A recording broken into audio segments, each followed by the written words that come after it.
capítulo 17, Ezequiel capítulo 17, a partir do versos 1, acompanhe com a gente aí. Veio a mim essa palavra do Senhor: Filho do homem, apresente uma alegoria e conte uma parábola à nação de Israel. Diga a eles, assim diz o soberano Senhor, uma grande águia, com asas poderosas, penas longas e vasta plumagem de cores variadas, veio ao Líbano, apoderando-se do alto de um cedro. Lembra, o cedro aqui faz referência, tá, a Judá, né, que é parte de Israel. Essa águia faz referência à Babilônia, ok? Só para você ir entendendo. Arrancou o seu broto mais alto e o levou para uma terra de comerciantes, onde o plantou numa cidade de mercadores. Depois apanhou um pouco de sementes da sua terra e a pôs em solo fértil. Elas plantou como um salgueiro junto a muita água. Só para você entender a linguagem figurada, é quando ele pega lá parte dos nobres e leva para eles estudarem na Babilônia, para eles poderem, né, contribuírem, né, lá na Babilônia, a exemplo de Daniel, enfim, que foram levados para estudar a cultura, enfim, trabalhar, servir os babilônios. Por isso que ele fala, uma semente, eles foram pegos, simbolizando aqui sementes, né, dessa videira, né, que foi plantado lá para poder dar fruto, ou seja, trabalhar e abençoar, digamos assim, né, os babilônios. E elas brotaram e formaram uma videira baixa e copada. Seus ramos se voltaram para a águia, mas as suas raízes permaneceram debaixo da videira. A videira desenvolveu-se e cobriu-se de ramos, brotos e folhas. Mas havia outra águia grande, com asas poderosas e rica plumagem. A videira lançou suas raízes na direção dessa águia, desde o lugar onde estava plantada, e estendeu seus ramos para ela em busca de água. Ora, ela havia sido plantada em terreno bom, junto a muita água, onde produziria ramos, daria fruto e se tornaria uma videira viçosa. Diga a eles, assim diz o soberano Senhor, ela vingará? Não será desarraigada e seus frutos não serão arrancados para que ela seque? Tudo que brotar dela secará. Não serão necessários nem braços fortes, nem muitas pessoas para arrancá-la pelas raízes. Ainda que seja transplantada, será que vingará? Não secará totalmente quando o vento oriental a atingir, murchando e desaparecendo do lugar onde crescia? Veio depois a mim essa palavra do Senhor. Diga a essa nação rebelde. Você não sabe o que essas coisas significam? Diga a eles. O rei da Babilônia foi a Jerusalém, tirou de lá o seu rei e os seus nobres e levou consigo de volta a Babilônia. Depois fez um tratado com um membro da família real e o pôs sob juramento. Levou também os líderes da terra, para humilhar o reino e torná-lo incapaz de reerguer-se, garantindo apenas a sua sobrevivência pelo cumprimento do seu tratado. Mas o rei se revoltou contra ele e enviou mensagem ao Egito pedindo cavalos e um grande exército. Será que ele se sairá bem? Escapará aquele que age dessa maneira? Romperá ele o tratado e ainda assim escapará? Juro pela minha vida, palavra do soberano Senhor, que ele morrerá na Babilônia, na terra do rei que o pôs no trono, cujo juramento ele desprezou e cujo tratado rompeu. O faraó, com seu poderoso exército e seus batalhões, não será de nenhuma ajuda para ele na guerra, quando rampas forem construídas e obras de cerco foram erguidas para destruir muitas vidas. Como ele desprezou o juramento quando rompeu o tratado feito com aperto de mão e fez todas essas coisas, de modo algum escapará. Por isso, assim diz o soberano Senhor, juro pela minha vida que farei cair sobre a cabeça dele o meu juramento que ele desprezou e a minha aliança que ele rompeu. Só um minuto. Então aqui, gente, só para você entendendo. Vamos tá? situar, né? Isso, né? O versos 11 e 12, então ele começa a explicar. Você ainda não entendeu? Então eu vou explicar. Então ele começa a dizer, olha, lembra que Nabucodonosor, ele vai, né? Joaquim, que era rei, né, de Judá, ele é capturado por Nabucodonosor, que no primeiro exílio então leva parte, né, dos nobres para a Babilônia, mas ele faz um acordo, colocando Zedequias, né, em Jerusalém, deixando Zedequias em Jerusalém, falou, você vai cuidando aqui para mim, né, tudo bem, olha, eu conquistei Jerusalém, eu conquistei vocês agora são nossos, estou levando parte, né, da riqueza de vocês para a Babilônia, o povo de vocês para a Babilônia, mas fica um pessoal aqui, você vai ficar cuidando aqui para mim. É assim, é como se uma nação conquistasse a outra, né?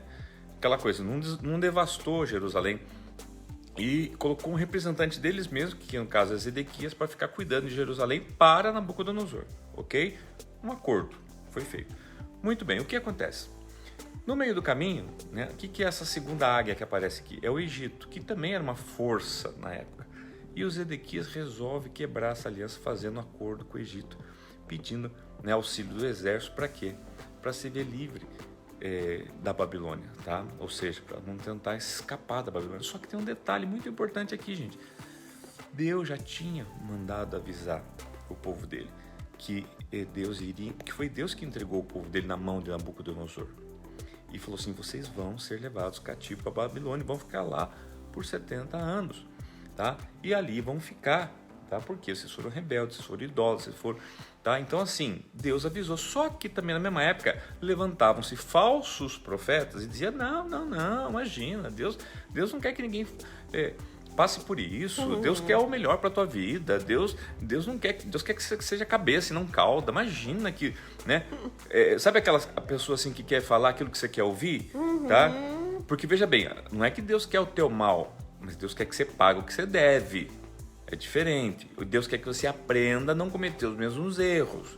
Deus quer disciplinar você, Deus quer ensinar, Deus quer passar você por um curso para que você possa ser aprovado na vida, né, para a sua eternidade, para a sua geração futuras. Então, Deus está fazendo isso, levando eles cativos para a Babilônia. Não, mas está os falsos profetas ali no ouvido ali de Zedequias. Não, imagina, o Egito vai ajudar vocês e tal. E o que acontece? Ele faz aliança com o Egito. Automaticamente, tá, eles estão o quê? Quebrando com a Babilônia. Então isso traz a ira de Nabucodonosor, tá? Agora faz com que então Nabucodonosor vá até Jerusalém, saiba dessa aliança. Agora vai lá furar os olhos, literalmente furou os olhos de Zedequias. Agora aquilo que era para ser uma coisa pacífica, tá? Uma coisa assim que, né, passa a ser um negócio assim tenso, pode-se dizer assim, tenso. Aquilo que o povo de Deus não precisava passar por tensões, por humilhações, passa a ser um negócio assim realmente assim mais forte, digamos, no sentido assim, dificultando a vida, tá? Que aqueles falsos profetas do diabo, né, fazem para poder, em vez de ajudar você, acabar de arrebentar a tua vida, né, e você cai bonitinho, né, porque vai na conversa boa que eles falam para você, tá? Então, enfim, agora então começa um desatar. E agora, daqui para frente, então nós vamos ver, tá, mas e daí? Então agora, né, tudo se perdeu? Vamos ver o que as escrituras vão dizer agora. Deus sempre ele tem um ato de misericórdia para com o seu povo. Vamos ver. Estenderei sobre ele a minha rede e ele será pego em meu laço. Eu o levarei para a Babilônia e lhe executarei juízo sobre ele porque me foi infiel. Todas as suas tropas em fuga cairão à espada e os sobreviventes serão espalhados aos ventos. Então vocês saberão que eu, o Senhor, falei. Assim diz o soberano Senhor: eu mesmo apanharei um broto bem do alto de um cedro e o plantarei. Arrancarei um renovo termo de seus ramos mais altos e o plantarei num monte alto e imponente. Nos montes altos de Israel eu o plantarei. Ele produzirá galhos e dará fruto e se tornará um cedro viçoso. Pássaros de todo tipo se aninharão nele, encontrarão abrigo à sombra de seus galhos. Todas as árvores do campo saberão que eu, Senhor, faço cair a árvore alta e faço crescer bem alto a árvore baixa. Aqui Deus Eu falando assim, resseco a árvore verde e faço florescer a árvore seca. Eu, Senhor, falei e o farei. porque aqui era assim: Deus, e agora? Tudo está acabado? Estamos destruídos? Estamos arruinados? Deus fala: não, sempre vou ter um renovo. Eu sempre vou ter, né, um broto, essa videira, né? Eu sou a videira verdadeira, nós somos enxertados. Ele falava da promessa de um novo rei, ele falava da promessa de Cristo. Ele está dizendo assim: olha, vai levar um tempo, eu estou trabalhando com você, eu preciso preparar você, mas logo virá o meu Messias, logo virá o Cristo, logo, né, virá o Rei dos Reis, Senhor dos Senhores, e vai. Só que observe, é no tempo de Deus, é do jeito de Deus, é da forma de Deus, não é no nosso tempo, nem da nossa forma, nem no nosso jeito. Tá? Eles tiveram, sim, nós estamos falando de coisas ali no ano 597, né, antes de Cristo, né? Então 500 anos, 600 anos, sei lá, antes de Cristo. Então, observe que tudo tem o seu tempo. Então, não adianta que não é no nosso tempo. Agora, vale confiar em Deus, vale obedecer em Deus. Mesmo você vê eles sendo capturados, Deus estava cuidando do povo dele, de Israel, de Judá. Mas aquela coisa, agora bate a ansiedade, né? Quando que eu vou resolver meu problema? Quando eu vou ficar livre dessa dor? Quando eu vou ficar livre dessa dívida? Enquanto você fazia dívida, você não pensava nisso. Enquanto você se adulterava, você não pensava no problema que você podia causar para sua família, para sua esposa, para o seu esposo, né? Enquanto você roubava, você não imaginava o pepino que podia dar né, na justiça, na Receita Federal, entendeu? Agora você quer que tudo, né, resolva assim. E daí vem um profeta do diabo e fala, não, Deus está fazendo lá uma magia, um negócio assim, né? E vai, ó, dando um jeitinho. Pirlim, pim, pim. Tá? E Deus não pode? Claro que Deus pode, mas o que Deus te educa com isso? Nada.